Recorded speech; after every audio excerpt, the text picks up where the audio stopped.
谁没有憋过尿呢？尽管原因各不相同但憋尿其实在我们的生活当中相当常见。那么问题就来了，憋尿，尤其是长期憋尿，究竟有没有什么坏处呢？先让我们从撒尿的重要性说起。我们的肾脏会从血液中将多余的水分和代谢的垃圾过滤出来，把它们变成尿液送去膀胱。通常情况下，成年人的膀胱可以比较舒服地装下300到400毫升的尿液。当然，鉴于膀胱是一个极有弹性的组织实际上稍微撑一撑呢，挤进去更多的尿液也是比较轻松的。虽然我们认为每当我们有尿意的时候，就应该是膀胱在告诉我们它已经兜不住了，但实际上过程并没有这么简单，这涉及到很多不同的肌肉器官和神经之间的协同工作。首先，我们的膀胱其实很聪明它给自己留下了充分的冗余空间，在尿液只装到了其中的一半的时候呢，它就会通过神经向大脑发出第一条短信。大脑收到短信后的做法呢，通常跟大哥们没有什么区别回复膀胱说：兄弟，你得先 hold 住我来想想办法，让这个家伙抬起屁股找个厕所，你就能够解放了。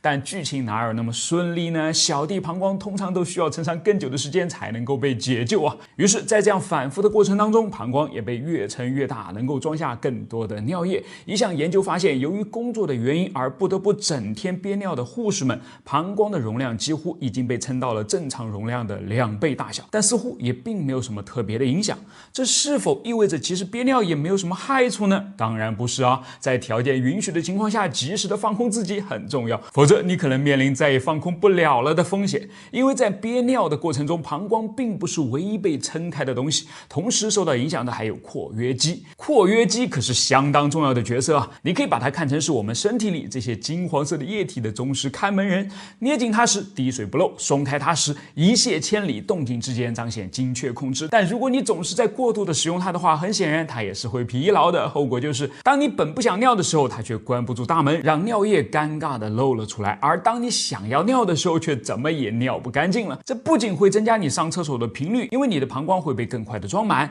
也可能会导致一些严重的疾病，比如尿潴留。当膀胱里面总是残留了一部分的尿液无法排出时，它就变成了各种有害细菌的温床。因为膀胱本来就是我们身体里一个温暖而潮湿的垃圾袋，这些细菌会对我们造成各种各样的伤害。要是遇上一些极端的情况过多残留的尿液甚至会回流到你的肾脏，造成肾衰竭，并最终导致死亡。的确很可怕，但还有没有更可怕的呢？有的。如果你忽略以上情况，就是单纯想要挑战一下憋尿的世界纪录的话，有没有可能最终撑爆自己的膀胱呢？16世纪的丹麦天文学家蒂古布拉赫大概算是最好的例子了据说他在一个宴会中，为了表现得足够礼貌而憋着不去上厕所，结果回到家中后却怎么也尿不出来了，直到膀胱最终被撑破而痛苦地离开了人世。对于一个丹麦贵族和一个视荣誉为生命的科学家而言，这样的结束方式的确不太体面咱们就不用再去试了所以总结来说憋尿确实不好，但只有当你长期憋尿并已经把它变成一个习惯之后，它才可能真正对我们的身体造成伤害。